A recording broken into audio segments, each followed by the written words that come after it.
Assalamualaikum warahmatullahi wabarakatuh. Perkenalkan, nama saya Haji Cahaya Saputra, 51201190139. Di sini saya ingin menerangkan tentang pertemuan tentang APBN dan APBD. Nah, lanjut. Materi pembelajaran 1 dan 2 tentang APBN dan APBD.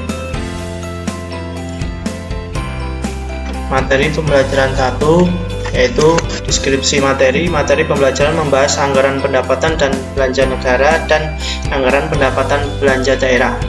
Pada materi APBN dan APBD akan dijelaskan tentang pengertian, fungsi, tujuan, mekanisme penyusunan APBN, komponen penerimaan dan belanja, mekanisme penyusunan, serta pengaruh dalam pembangunan ekonomi. Setelah membaca materi ini, diharapkan siswa dapat memahami tentang peran APBN dan APBD. Yang pertama, kegiatan pembelajaran 1 APBN. Pengertian APBN. Anda pasti memahami setiap akan melaksanakan kegiatan diperlukan anggaran. Tahukah Anda apa sebenarnya pengertian anggaran? Pengertian anggaran adalah sebagai suatu perencanaan dalam perusahaan atau organisasi yang disusun secara terpadu dan dijelaskan dalam satuan unit moneter pada satu periode atau jangka waktu yang sudah ditentukan. Nah, di sini artinya keuangan untuk membiayai suatu kegiatan di Indonesia. Kebutuhan keuangan disusun dalam suatu anggaran pendapatan dan belanja negara atau APBN. Pasti Anda pernah mendengar istilah tersebut. Nah, sebenarnya apa itu APBN? APBN adalah rancangan keuangan tahunan pemerintah negara yang disetujui oleh Dewan Perwakilan Rakyat (DPR). APBN merupakan salah satu perwujudan pasal 23 Undang-Undang 1945 dan tahun 2020 APBN diatur dalam Undang-Undang Nomor 20 Tahun 2019. Pengertian ini dijabarkan secara luas sebagai daftar yang merinci segala pendapatan dan pengeluaran suatu negara dalam suatu periode. Nah, masuk ke fungsi APBN. Fungsi APBN adalah fungsi alokasi. Fungsi alokasi sendiri salah satu fungsi bertujuan untuk membagi profesionalis anggaran dalam melakukan pengalokasian, pembangunan, dan pemerataan. Nah, yang kedua, fungsi distribusi. Sesuai namanya, distribusi fungsi ini bertujuan untuk menyalurkan dana kepada masyarakat berdasarkan alokasi yang sudah ditetapkan. Fungsi stabilisasi bermakna bahwa anggaran negara berfungsi untuk menjaga keseimbangan antara masyarakat melalui intervensi guna mencegah inflasi. Fungsi otoritas mengandung artian bahwa anggaran negara adalah tonggak atau pokok pelaksanakan pendapatan dan belanja dalam setiap tahunnya. Fungsi perencanaan APBN berfungsi untuk mengolokasikan sumber daya sesuai dengan apa yang sudah direncanakan setiap tahunnya. Fungsi regulasi APBN digunakan untuk mendorong kebutuhan ekonomi suatu negara bertujuan jangka panjang untuk meningkatkan kemakmuran rakyat. Nah, masuk ke tujuan APBN. Setelah Anda memahami yang tadi, disusunlah APBN bagi suatu negara. Harus Anda ketahui, anggaran pendapatan belanja atau APBN juga memiliki tujuan yang mendasar. Yang pertama, sebagai pedoman penerimaan dan pengeluaran negara dalam melaksanakan tugas kenegaraan. Yang kedua, meningkatkan transparansi dan pertanggungjawaban pemerintah kepada DPR dan masyarakat luas. Yang ketiga, meningkatkan koordinasi antar bagian dalam lingkungan pemerintah. Yang keempat, membantu pemerintah mencapai tujuan fiskal. Yang terakhir, memungkinkan pemerintah memenuhi prioritas belanja. Nah, di sini ada mekanisme penyusunan APBN di gambar ini ya. Oke, masuk kegiatan pembelajaran 3 APBD.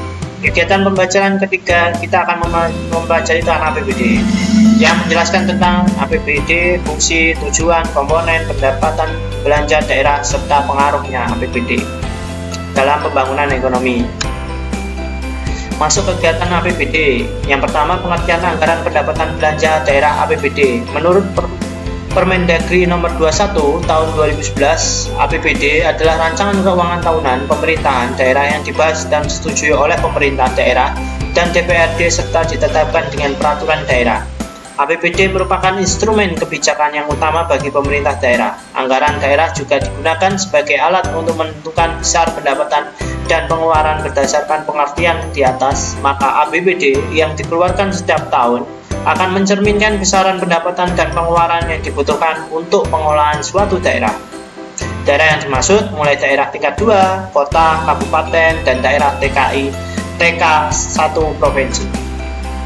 Nah, masuk ke fungsi dan tujuan APBD. Fungsi APBD pada Permendagri nomor 13 tahun 2006, APBD memiliki beberapa fungsi sebagai berikut. Yang A, fungsi otorisasi APBD, bisa melaksanakan pendapatan dan belanja daerah di tahun bersangkutan. Nah, otoritas berarti pemberian kekuasaan pada pihak yang berwenang untuk melakukan anggaran, pendapatan, belanja, dan pembiayaan suatu APBD yang dibuat.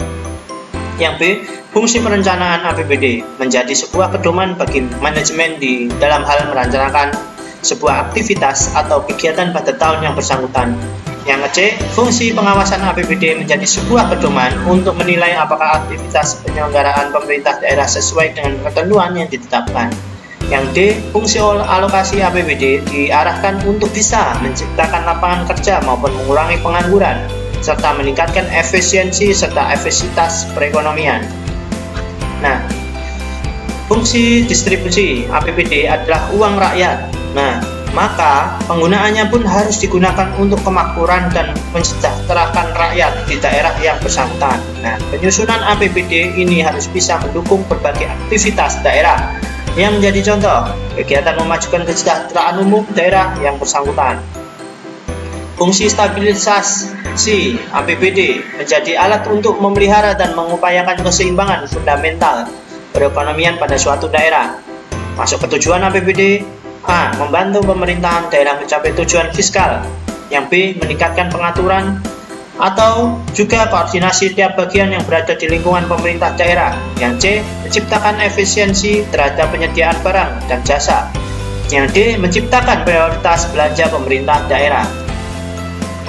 Mekanisme penyusunan APBD. Mekanisme penyusunan APBD dapat dirinci sebagai berikut. Pemerintah daerah menyusun RAPBD, rancangan anggaran pendapatan dan belanja daerah.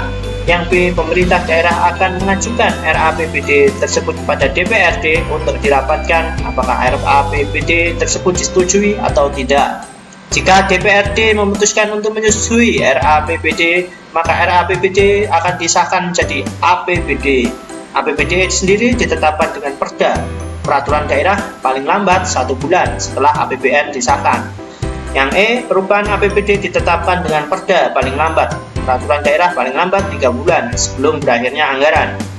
Yang terakhir, APBD yang telah ditetapkan dengan perda atau peraturan daerah disampaikan kepada gubernur bagi pemerintah kota atau kabupaten dan kepada presiden melalui Mendagri bagi pemerintah provinsi. Sekian yang bisa saya sampaikan, kurang lebihnya saya mohon maaf. Assalamualaikum warahmatullahi wabarakatuh.